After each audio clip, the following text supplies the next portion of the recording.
ଧୋୟା ଅଞ୍ଚଳର ଇଏ ହେଉଛନ୍ତି ଆରାଧ୍ୟା ଦେବୀ ମା ରାମଚଣ୍ଡୀ। ଆସନ୍ତୁ ତାଙ୍କ ବିଷୟରେ କିଛି ଜାଣିବା।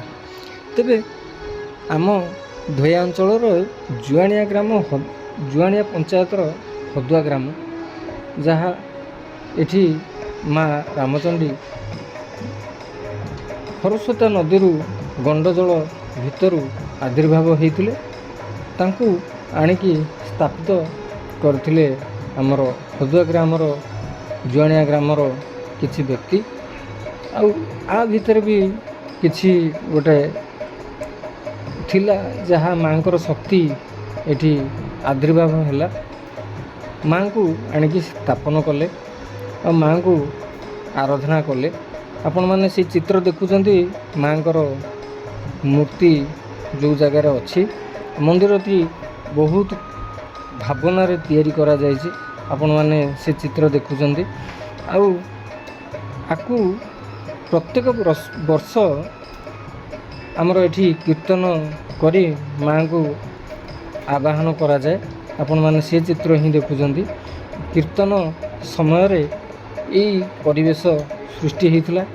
ଏବେ ସେଇ ପରିବେଶକୁ ଆଉ ଟିକେ ଉଲ୍ଲସିତ କରିବା ପାଇଁ କିଛି ଶ୍ରଦ୍ଧାଳୁ ଲୋକ ଏଠି ଆୟୋଜନ ଭଜନ ସମାରୋହର କରନ୍ତି ଏବଂ ପୂଜାପୂଜି ଧୁମଧାମରେ ହୁଏ। ମାଙ୍କର ଇଏ ହେଉଛି ମନ୍ଦିର। ଆପଣମାନେ ସେ ମନ୍ଦିରର ଚିତ୍ର ଦେଖୁଛନ୍ତି। ମା ରାମଚଣ୍ଡୀ ପୀଠ ହଦୁଆ ବୋଲି ଆପଣମାନେ କାନ୍ଥରେ ଅଙ୍କିତ ହୋଇଥିବା ମାଙ୍କର ଚିତ୍ର ସହିତ ଏ ଜାଗାଟି ବହୁତ ପୁରୁଣା। ଆପଣମାନେ ଆମ ଏ ଧୋୟା ଅଞ୍ଚଳରେ ଏଇ ମା ଶକ୍ତିପୀଠ, ଯେଉଁଟାକି ଖରସ୍ରୋତା ନଦୀ କୂଳରେ ଆପଣମାନେ ଦେଖୁଛନ୍ତି। ଏ ରାସ୍ତାଟି ବହୁତ ନିମ୍ନମାନର ଥିଲା, ଯାହା ଏ ରାସ୍ତାଟି ଏବେ ସଜଡ଼ା ଯାଇଛି। ଆପଣମାନେ ମାଙ୍କର ଚିତ୍ର ଆପଣମାନେ ଦେଖୁଛନ୍ତି। ଖରସ୍ରୋତା ନଦୀ କୂଳରେ ହଦୁଆ ଗ୍ରାମରେ ଜୁଆଣିଆ ପଞ୍ଚାୟତର